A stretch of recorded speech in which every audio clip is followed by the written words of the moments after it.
Hello दोस्तों, फिर से स्वागत है मेरा चैनल पे। मेरा चैनल का नाम है इलेक्ट्रॉनिक्स इंडिया। मैं लोटोन फिर लेके आया हूँ एक नया वीडियो। जो आप लोग देख सकते हैं, हमारे पास एक 17 इंच का टीवी आया है। हिल्टन कंपनी का टीवी है। इस टीवी का प्रॉब्लम दिखाऊंगा, सॉल्यूशन करके बताऊंगा। तब तक मेरा वीडियो लास्ट तक देखते रहिए। और मेरा चैनल पे जो नया दोस्त है उसको कहूँगा मेरा चैनल को जरूर सब्सक्राइब कर लेना, बेल आइकन को दबा देना, ऑल नोटिफिकेशन ऑन कर देना। जब भी मैं नया नया वीडियो लेके आऊँगा आप लोगों को मिलते रहेंगे। दोस्तों, इसका प्रॉब्लम दिखा देता हूँ। प्रॉब्लम दिखाने से पता चल जाएगा इसका प्रॉब्लम क्या है। दोस्तों, जब मैं एसी को पावर इन करता हूँ, एसी को पावर देता हूँ, टीवी का जो पावर इंडिकेटर जलना चाहिए वो नहीं जल रहा है। और टीवी पे भी कोई भी स्क्रीन नहीं आ रहा है। मतलब दोस्तों, इसका जो प्रॉब्लम है वो प्रॉब्लम देखूंगा, सलूशन करके भी बताऊंगा। तब तक मेरा वीडियो लास्ट तक देखते रहिए। और मैं टीवी को ओपन कर लेता हूँ। ओपन करने के बाद ही पता चलेगा इसका प्रॉब्लम एक्चुअली है क्या। दोस्तों ठीक है, मैं टीवी को पहले ओपन कर लेता हूँ। दोस्तों, मैंने टीवी को ओपन कर चुका हूँ। ओपन करने के बाद ये रहा हमारा CRT ट्यूब, और ये रहा हमारा CRT बेस बोर्ड जो पीसीबी होता है, और ये रहा हमारा लोकल पीसीबी। जो इसका प्रॉब्लम आया है, इस पे प्रॉब्लम है वो दिखाऊंगा। तो मैं क्या करूँगा, टीवी को पहले पावर दे देता हूँ। पावर देने के बाद हम लोग क्या करेंगे, इसका जब भी जो जो वोल्टेज होता है, जो सिस्टम का वोल्टेज होता है, वो वोल्टेज को चेक कर लेंगे। चेक करने से पता चल जाएगा हमारा जो सिस्टमेटिक जो प्रॉब्लम आया है वो प्रॉब्लम कहाँ से आया है, इसका सॉल्यूशन क्या निकलेगा। इसके लिए दोस्तों क्या करेंगे, जो हमारा पावर सेक्शन होता है, पावर सेक्शन से ही चेक करेंगे। इस वाला पॉइंट पे हमारा 110 वोल्ट होना चाहिए। देखिए दोस्तों, हमारा 110 वोल्ट के बदले में हमारा आ रहा है 50 वोल्ट, 48 वोल्ट। और उसके बाद जो हमारा 27 वोल्ट के जगह पे देखिए हमारा 16 वोल्ट आ रहा है। और हमारा इस वाला पॉइंट पे 12 वोल्ट के जगह पे हमारा आ रहा है 5.7। और इस पे आ रहा है हमारा जो 14 वोल्ट होता है, वो जो साउंड सेक्शन के लिए सप्लाई दिया जाता है, उस पे आ रहा है 9 वोल्ट।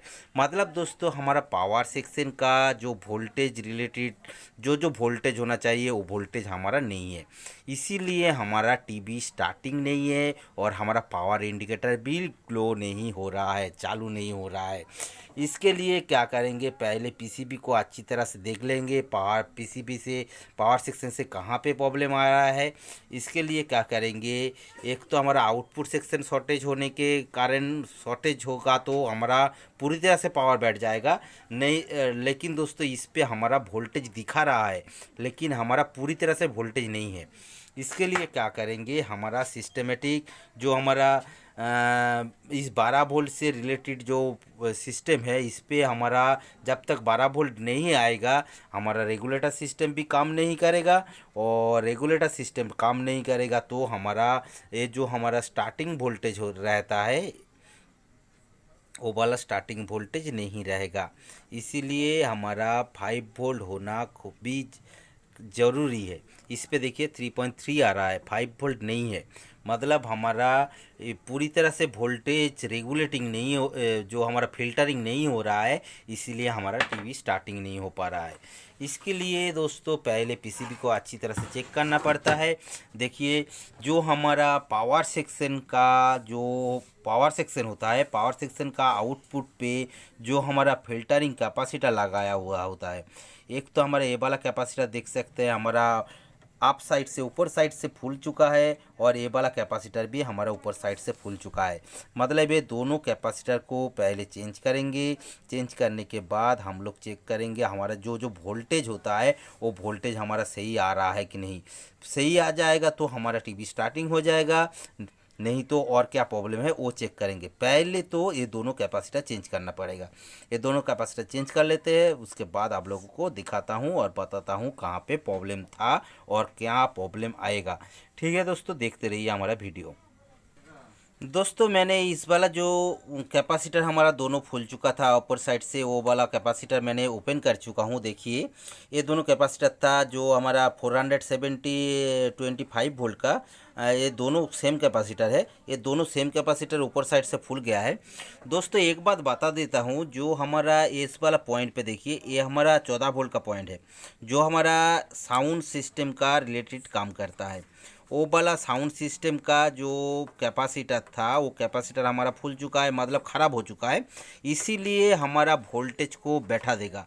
ये वाला वोल्टेज हमारा शॉर्ट हो जाएगा तो आदर्श सेक्शन का भी वोल्टेज शॉर्ट हो जाएगा। इसीलिए ये दोनों कैपेसिटर को पहले लगा लेता हूँ। ये हमारा 470 यूएफ का 25 वोल्ट का कैपेसिटर था। मैंने क्या करूँगा, ये 1000 यूएफ का जो 1000 यूएफ का 25 वोल्ट का कैपेसिटर दोनों लगा लूँगा। लगा के आप लोगों को दिखाता हूँ। दोस्तों मैंने ये दोनों कैपेसिटर को चेंज करके मैं नया वाला कैपेसिटर लगा चुका हूँ। लगाने के बाद मैं टीवी को पावर देता हूँ।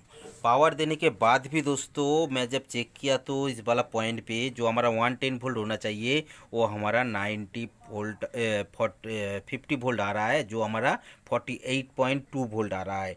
ये वोल्टेज अभी तक हमारा सही नहीं हुआ, मतलब ये वाला कैपेसिटर हमारा ऊपर साइड से फूल गया था, फिर हमारा शॉर्टेज नहीं था, फुल शॉर्टेज नहीं था, इसीलिए हमारा वोल्टेज हमारा 10 वोल्ट आ चुका है इस पे, और हमारा इस पे जो हमारा 5 वोल्ट था 5.7 आ चुका है। थोड़ा सा वोल्टेज बढ़ा है लेकिन पूरी तरह से हमारा वोल्टेज अभी तक सही नहीं हुआ।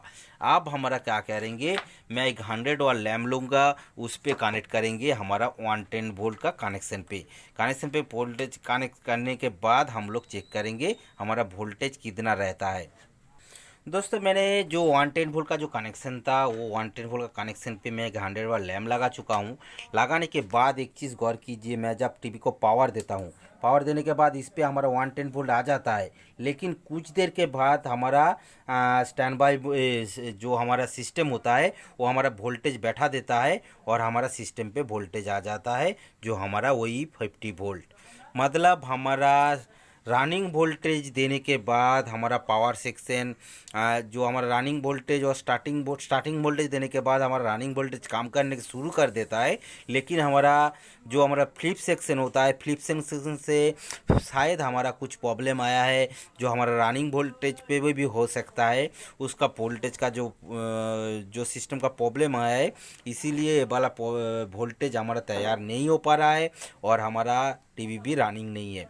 जब मैं टीवी को पावर को ऑफ करके फिर से मैं पावर दे देता हूँ तो हमारा यहाँ पे 110 वोल्ट आ जाता है, लेकिन कुछ देर के बाद वो बैंड हो जाता है। इसके लिए पूरी तरह से पावर सेक्शन को चेक करना पड़ेगा। मैं आप लोगों को चेक करके बताता हूँ। दोस्तों मैंने टीवी को ये वाला जो हमारा आउटपुट सेक्शन होता है, आउटपुट सेक्शन का जो ईएसटी होता है, ईएसटी को सप्लाई देने के लिए पावर सेक्शन से जो वोल्टेज निकलता है, जो हमारा 110 का कनेक्शन पे जो मैं 100 वाट लैम्प लगा चुका हूँ, उस पर एक जम्पर रेजिस्टेंस दे के हम लोग ईएसटी को सप्लाई देते हैं। वो वाला ईएसटी का रेजिस्टेंस मैंने ओपन कर चुका हूँ, देख सकते हैं मैंने ओपन कर दिया हूँ। ओपन कर देने के बाद मैं टीवी को पावर देता हूँ। जो हमारा वोल्टेज का शॉर्टेज का जो प्रॉब्लम था, जो हमारा कुछ देर के बाद वोल्टेज बैठ जाता था, लेकिन दोस्तों अभी तक देखिए हमारा लैम्प ग्लो हो रहा है, मतलब हमारा वोल्टेज इस पे हमारा 110 वोल्ट आ चुका है। देख सकते हैं हमारा 114 वोल्ट आ चुका है, और उसके बाद इस पे हमारा 27 देखिए 28 वोल्ट आ चुका है, और इस पे आ रहा है हमारा 12 वोल्ट, और इस पे आता है 14 वोल्ट, 17 वोल्ट, 18 वोल्ट, जो भी होता है हमारा वोल्टेज आ चुका है। मतलब पावर सेक्शन से रिलेटेड कुछ भी प्रॉब्लम नहीं है, जो भी प्रॉब्लम है हमारा आउटपुट सेक्शन का प्रॉब्लम है। जब मैं इसको ओपन कर देता हूँ वोल्टेज तो स्टैंड हो जाता है, लेकिन मैं इसको जब भी मैं टच कर देता हूँ, कनेक्ट कर देता हूँ, तो हमारा वोल्टेज बैठ जाता है। मतलब हमारा आउटपुट सेक्शन का कुछ प्रॉब्लम आया है, जिसके लिए मेरा जो वोल्टेज आ रहा है, जो आउटपुट में हमारा पूरी तरह से शॉर्टेज नहीं है, लेकिन इस पर कुछ भी तो हमारा ऐसा प्रॉब्लम आया है जिसके लिए हमारा वोल्टेज को बैठा देता है। पूरी तरह से बैठ नहीं रहा है, थोड़ा सा वोल्टेज को बैठा देता है, और हमारा सिस्टम पे वोल्टेज नहीं आ पा रहा है, और हमारा सिस्टम भी चालू नहीं हो पा रहा है। इसके लिए दोस्तों हमारा आउटपुट सेक्शन को अच्छी तरह से चेक करेंगे तो पता चल जाएगा हमारा कहाँ पे प्रॉब्लम आया है। ठीक है दोस्तों, मैं आउटपुट सेक्शन को चेक करके आप लोगों को दिखा देता हूँ। दोस्तों एक चीज़ बता दूँ आप लोगों को, हमारा जो टीवी है, टीवी का जो आउटपुट ट्रांजिस्टर होता है, ये वाला जो आउटपुट ट्रांजिस्टर होता है, ये आउटपुट ट्रांजिस्टर हमारा जब कनेक्टेड मैं रजिस्टर को कनेक्ट कर देता हूँ, तो ये कनेक्शन कर देने के बाद हमारा ये वाला ट्रांजिस्टर हमारा ज़्यादा हीट हो रहा था, बहुत ज़्यादा हीट हो रहा था, टच करना नहीं जा रहा था। इसीलिए मैं क्या किया, हमारा ट्रांजिस्टर हमारा ख़राब नहीं था, नहीं तो ये हीट नहीं होगा। ये ज़्यादा हीट हो रहा है, मतलब हमारा जो ईएसटी कॉयल था, ईएसटी कॉयल हमारा शॉर्टेज हो गया है। कुछ भी अंदर से कॉयल जो कॉयल होता है वो कॉयल शॉर्टेज हो जाने से ही हमारा ये हाई सिंक नहीं तैयार कर रहा था और हमारा ये ट्रांजिस्टर हमारा ज़्यादा हीट हो रहा था। इसीलिए मैं क्या किया, ये वाला जो हमारा पुराना वाला जो हमारा EST था, ये EST को मैंने ओपन कर दिया। ओपन करने के बाद इसका नंबर आप लोग देख सकते हैं, BSC25T1010A। ये वाला 1010A जो हमारा EST था, इसके बदले में मैं एक नया वाला EST लगा चुका हूँ। देख सकते हैं हमारा वही नंबर का EST है जो T1010A। ये वाला EST लगाने के बाद दोस्तों जो हमारा वोल्टेज शॉर्टेज होके बैठ गया था वो वाला प्रॉब्लम देखिए। मैं जब टीवी को पावर देता हूँ, पावर देने के बाद हमारा टीवी पे जो हमारा इस पे 110 वोल्ट देखिए हमारा 115 वोल्ट आ चुका है। और जो हमारा रजिस्टेंस के बाद हम जो टच करने के बाद हमारा वोल्टेज बैठ जाता था वो वाला वोल्टेज भी नहीं बैठ रहा है जो हमारा EST चेंज कर देने के बाद। और एक चीज़ गौर कीजिए, हमारा टीवी चालू हो चुका है और चालू होने के बाद हमारा टीवी का मिडिल पॉइंट पे एक लाइट दिख रहा है और हमारा ये योक कॉयल खोल के मैंने रखा हूँ, इसीलिए ये बिंदु जो हमारा कॉयल लाइट दिख रहा है वो मैं योक कॉयल लगाने के बाद हमारा पिक्चर भी आ जाएगा। जो दोस्तों हमारा पावर सेक्शन का जो वोल्टेज होता है वो वोल्टेज हमारा EST सेक्शन का कनेक्शन देने के बाद हमारा वोल्टेज जो बैठ जा रहा था वो वाला EST कॉयल को चेंज कर देने से हमारा टीवी का जो वोल्टेज बैठने का प्रॉब्लम था वो प्रॉब्लम हमारा सॉल्व हो चुका है। देख सकते हैं मैं क्या करूँगा, इसको सोल्डरिंग कर दूंगा और मैं योक कॉयल को कनेक्ट कर दूंगा तो पिक्चर चालू हो जाएगा। ठीक है, मैं दोस्तों इसको कनेक्ट करने के बाद आप लोगों को पिक्चर दिखाता हूँ। दोस्तों मैंने योक का कनेक्शन मैंने कर दिया हूँ। जो हमारा ये वाला कॉयल लगाया हुआ है, जो हमारा ये वाला 17 इंच का ट्यूब है, ये मॉनिटर का ट्यूब है। इस योक को कैरी करने के लिए, मैचिंग करने के लिए इसका जो हॉरिजेंटल सेक्शन होता है ज़्यादा हैवी होता है, इसीलिए क्या करना पड़ता है, ये वाला कॉयल लगाना पड़ता है। ये कॉयल को मैंने कनेक्ट कर देने के बाद मैं टीवी को लाइव पावर देता हूँ। पावर देने के बाद दोस्तों देखिए हमारा टीवी रनिंग हो चुका है। मैं आप लोगों को दिखाने की कोशिश करता हूं तो देखिए हमारा टीवी पे पिक्चर आ चुका है। और जो ये वाला जो हमारा मैग्नेटिंग आ रहा है, मैं मैग्नेटिंग कनेक्शन को खोल के रखा था, उसको कनेक्ट कर देता हूं तो मैग्नेटिंग नहीं आएगा। दोस्तों मैंने मैग्नेट को कनेक्ट कर दिया हूं और टीवी को पावर देता हूं। पावर देने के बाद हमारा टीवी रनिंग हो चुका है और रनिंग होने के बाद हमारा स्क्रीन पे भी पिक्चर आ चुका है और जो हमारा मैग्नेटिंग का प्रॉब्लम था वो भी सही हो गया है और हिल्टन लिखा भी आ चुका है। मतलब दोस्तों आज का जो प्रॉब्लम था वो प्रॉब्लम हमारा पूरी तरह से पावर सेक्शन बैठा नहीं था, थोड़ा सा वोल्टेज था जो हमारा 115 वोल्ट के जगह पे हमारा 15 वोल्ट था और हमारा वही वोल्टेज सभी वोल्टेज बैठ गया था। और जो अब जब मैं EST सेक्शन का जो कनेक्शन होता है, कनेक्शन को ओपन कर दिया तो हमारा वोल्टेज सही हो गया था पावर सेक्शन का।